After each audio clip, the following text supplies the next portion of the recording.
Okay, hi everyone. So I think at this point we'll be taking some questions from the audience to see if they had anything for panelists that are with us today. So you guys can, I think, enter it into the chat and I can read them off to our panelists.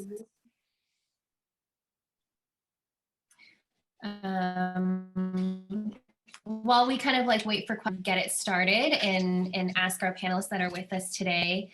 So maybe I'll point to Tammy. So I guess, have you seen any progress for Asian women since the pandemic? Absolutely. I think the fact that we're able to join together in a virtual space, I'm sure Amy, Pretty, and Michelle, you're all in your offices, your home offices. So I think the fact that we're able to bring people together without adding to greenhouse gases or getting in our cars and things like that, I think that is progress because we have more forums. More opportunities to be visible and to give voice to API women. I certainly have experienced that at Southern California Edison. I think that's something that definitely gives us the opportunity to have more impact and to influence and connect with more people. I'm a mom, I have 2 young kids, and I know through this pandemic, it's been really hard, right? Not only us adjusting to the new work environment, but also managing both life, things that are happening in our lives with our kids, our parents, managing the COVID-19 craziness. But I think the fact that there's more virtual spaces as well as in-person spaces that will bring itself to light in 2022. I think that's an opportunity for API women, for all women of color, or all women in general, to be able to be more visible and to use that space to not only advance our own careers, advance our place in the community, but also to just make a bigger impact on our communities. Yeah. Okay, thanks so much for that. I have an 8-month-old, and so I definitely can feel you when you say it's like, kind of like a task to juggle everything. Right. School, everything. I have a question from an attendee, and they had asked, what advice do you guys have for 5-year-old and 10-year-old girls? And we can kind of like go around the room. Maybe we'll start with Preeti. Wow, what a fantastic question. And I think COVID has given us the space to actually look within, introspect, and ask ourselves these questions that we probably never had the opportunity or desire to, or that impetus to ask. So it's actually been great to really go within, because the answers are always there and they're always in front of you. I think it's a beautiful time in the world. I would say, tell any 5 or 10-year-old girl that, you know what, we have more parity than we've ever had, ever in the history of mankind in many ways. So go for it, whatever your dream is. And if it's obscure, if it's not normal, if it's different, even better. Because I think we're finding out that unique actually is the winner. Nobody wants the same. Nobody wants you to look or talk like everybody else. They actually want you, right? So it's actually a great time to be yourself. So be authentic. I think authenticity is the most important key to success for any entrepreneur, and any brand, but especially now. I think post-COVID, people are tired of the the BS or the facade or the illusions that we've always, or the masks that we've always worn.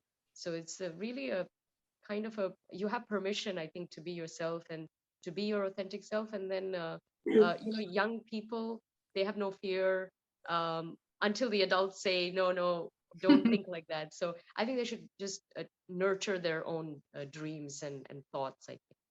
Yeah, I love that. Being authentic is definitely something I think most girls should try to aspire to, and just not be afraid to be themselves and kind of. So thank you so much for that. Amy, what advice would you give to 5 and 10-year-old girls?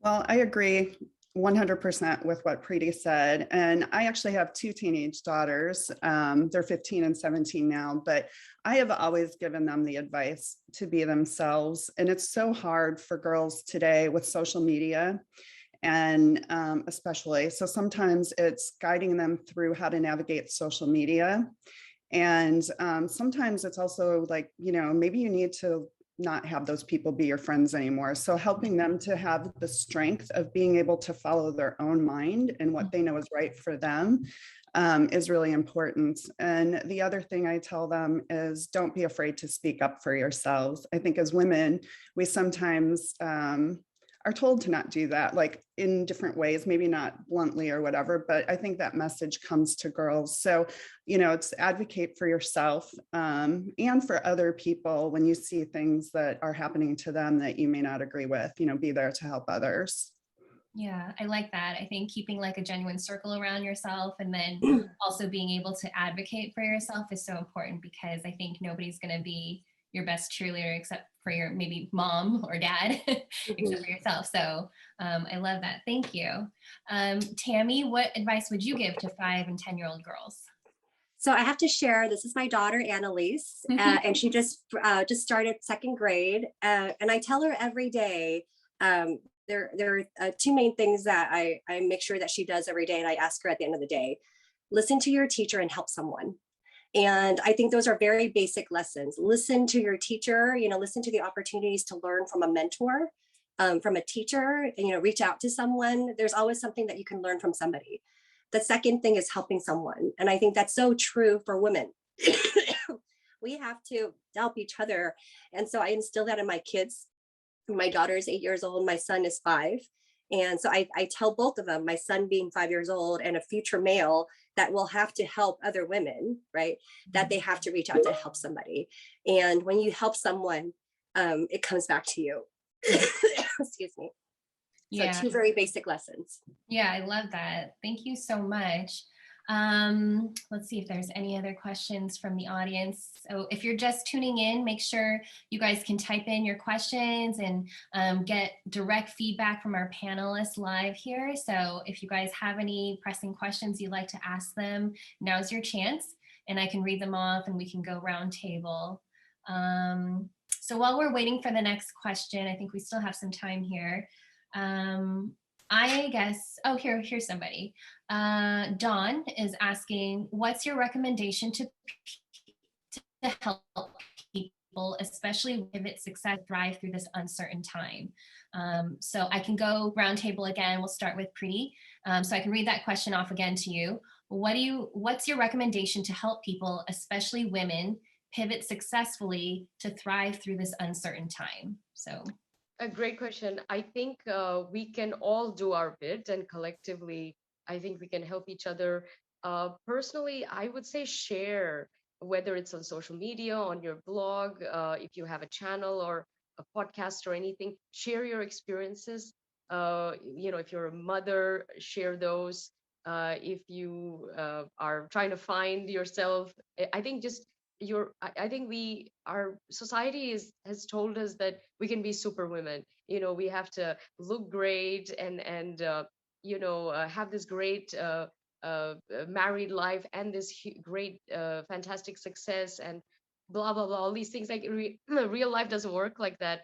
And I think it's time, because men are really good at sort of being very honest with what really is. I think amongst themselves, like amongst when they're with women, it's different. They put on the show, but with men, they're always complaining about what's like the real issues. But women, we don't do that unless it's a girlfriend or whatever. But I want professional women to actually just be honest with what's bothering them and their challenges and how they've gotten around it. I think it would help women out there, especially younger women. So I would say how you can help others is actually express your truth and express yourself, because whatever you're going through, somebody else is true, and maybe how you've navigated around it is going to help somebody else, and their answer might be in your quest. So just kind of be honest with what's going on, and I think express yourself, communicate it to the world. I love that. Okay, great. And I see that Dr. Seema has joined us. So we're just going round table here with this question. I'll go to Amy next. So Amy, the question is, what's your recommendation to help people, especially women, pivot during this uncertain time?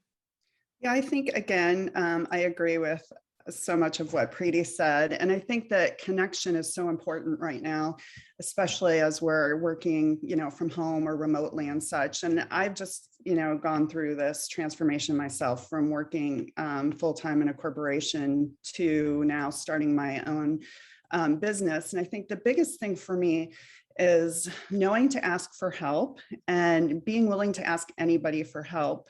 And when they offer it, being willing to take it. So, anyone you talk to, you don't know what connections they might have or what experience they might have. And so, even just bringing something up to even a neighbor may give you a really good connection, like, whether it be for business or whatever. I think the other important thing is, I'm a coach, but I also have my own coaches that help me. So I think it's really important, if there's something that you want to do, whether it be a career change or you want to lose weight or, something with a relationship, go seek out a coach that offers specifically the services and somebody who has experience themselves and having done what you're trying to do, because they can help you, with real experience. They can guide you and help you stay accountable and help you see any of the, your blocks and barriers that may not be so apparent to you. So again, though, but just really the connections and, reaching out to other people is so important. I like that, because I speak about that a lot, is like, making sure as possible, but then also not being afraid to ask for help when you need it, because it's kind of, you never know, what your network of people may know or connects you with. So it's so important to be able to be open to that, and then accept the help when it's being offered to you. Yeah. Thank you so much. So I'll go to Tammy and then I'll go to Dr. Seema. So the question is, what's your recommendation to help people, especially women, pivot in these uncertain times? I think we have to embrace the uncertainty and embrace the ambiguity. I think for women, and especially women who are balancing many different things, we want to have control over everything, right? We want to have a roadmap and be able to get to A, B, and C.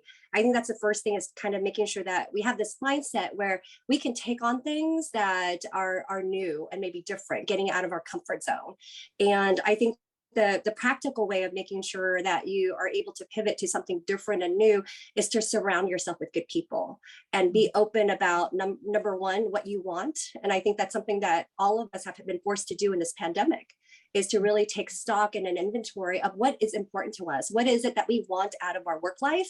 And how do we make that integrated with our personal life, the things that we want to do to make ourselves feel fulfilled, right? And be able to be all the different roles that we want to be good at. We want to be a good mom, a good partner, a good friend, a good daughter. How do we make sure that our work is integrated into being able to do that? I think the second thing, what I said earlier, was surrounding yourself with good people that are supportive. It's what Amy said, making those connections are so important. Connections with women that have gone before you, way that can help be your sponsor, your mentor, but also bringing along younger women, right? Younger women that are struggling and sharing the lessons that you've learned in terms of what to avoid, how to navigate certain things, and how to take certain things on. The last thing I'll say is also, tuning out the distractions. All of us, I'm sure, can think of people as well as challenges and obstacles that distract us. We hone in or focus on something. And I think that's just as important as surrounding yourself with positive energy, identifying those distractions, those people that are not necessarily in your corner. How do you make sure you minimize their power and their influence over you? So that way you can focus on taking that next step and really pivoting to something that makes you more happy, right? We all have frustrations that we deal with. How do you get up beyond that? So that way you can make work and your commitments work for you. Mm-hmm. I love that. Yeah, focus is so important as well.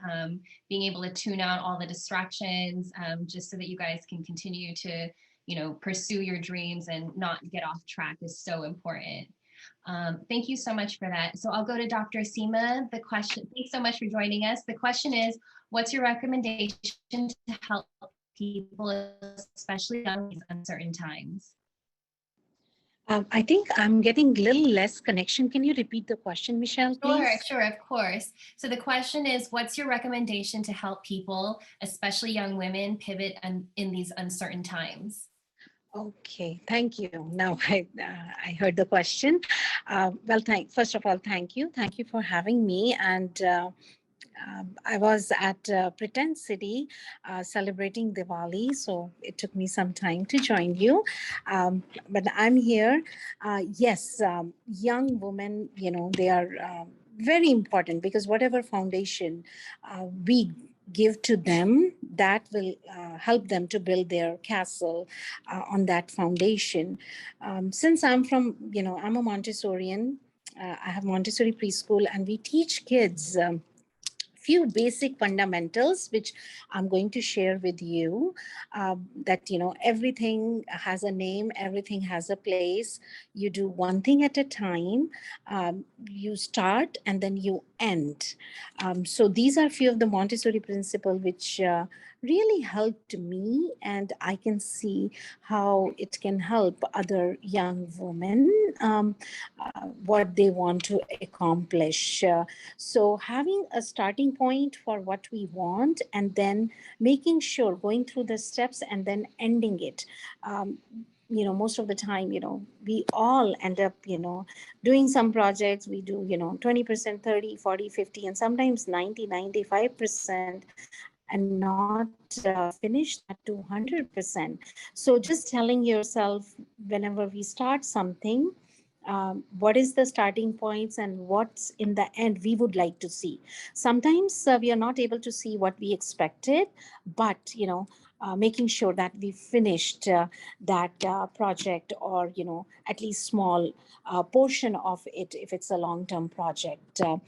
So that's for young women. Balancing, making sure the circle of our everyday, circle of our every week, we give time for our physical health. That's number one thing. And then in our culture, India's culture, they say first is your health, second is your wealth, third is your family, and fourth is the community around you.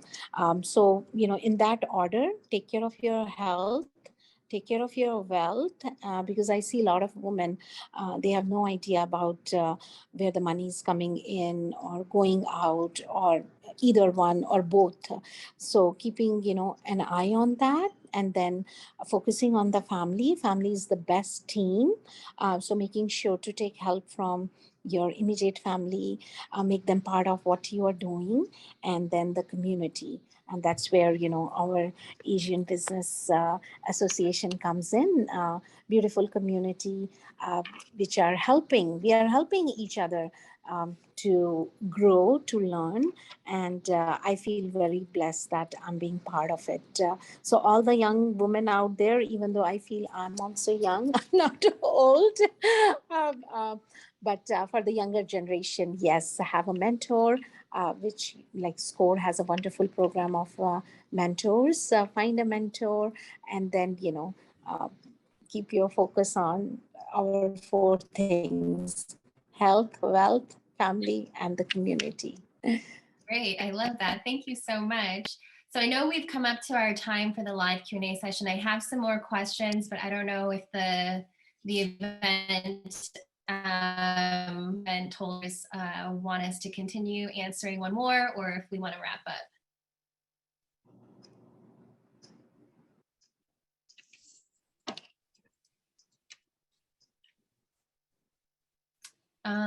How are you guys doing? I can ask one more question, or I think this is a very important question. So I'll just ask this one last question and then we can wrap up. Sure. So Alicia had asked everyone. So she said, Tammy, good point about mentoring.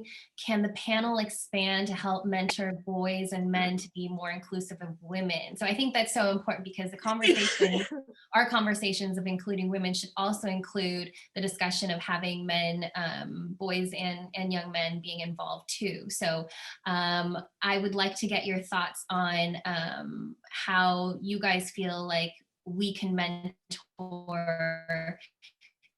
men ways to be able to lift up and be more inclusive of women too. So I'll go around quickly because I know we're kind of like past time, but I think it's an important question. So everyone got kind of shifted around, but I think Preeti, you went first, so we'll go with you. Okay, great. Fantastic. I mean, we are really supposed to work together, the yin yang, to get optimal effectiveness and harmony anyway. I think it's great to have, especially for women, I think having a male mentor can be extremely enlightening and helpful. I know most of my mentors, because of the kind of industries that I worked in, and my bosses and most of my colleagues have always been male, but they've been supportive, and I am very I think very fortunate. I had very good male mentors to learn from. But there's a lot that women can teach men, their peers, as well as younger boys too. I think it's important for us, for both genders, and to speak to each other about our needs and wants, and maybe meet halfway, because I don't think we're having enough conversations among with each other, which is leading to a lot of misunderstanding, and then it goes on, and then all the negativity starts, Mhm. and then it always derails into very toxic areas, which it doesn't help society. We are meant to work together. We are different, but we're equal, and we both have so much to contribute to society. So I think we should find what we have in common, and how we can complement each other, and sort of make the world better, instead of fighting each other for that position of power. I like that. Yeah, kind of like listening and being able to communicate with each other to really find out, how we can help each other. Thank you. Amy, what would you say, and how can we bring boys and men into the conversation to help include women? Oh, you're on mute. You're on mute. Sorry about that. So, I spent over 25 years in a very male-dominated field. And fortunately, for part of my career, I did work in an organization where the CIO was a female. And, a lot of the time during that, we brought in programs for, just getting to understand the diversity better, and to look at really how people are doing the job rather than who the person is that's doing the job, I think is really important. But it's also, men and women approach things so differently. And I think that we tend to educate women that, this is how you need to be to do things differently. And we don't do that with men necessarily, or even share with them that, a woman's going to approach it like this, that's very different from you. So I think just continuing to bring that, education and open discussion is really important. So. Okay, great. So I just got a message from Jay, our president. He said we need to wrap it up. So that's all our time for today. Thank you so much to you wonderful ladies for joining and for sharing your insight. Really appreciate it. I want to direct the rest of the people who have joined Bizcon today to the next session, which is the Business and Procurement panel. So that's starting right now. So if you guys can go ahead and move on over to that panel, we'll continue on with BizCon. But for now, thank you ladies so much. Thank you guys for tuning in, the audience, and for asking questions. So thank you all. Have a good rest of your day. Thank you. Bye. Thank you very much, Michelle. Thank you. Bye. Bye.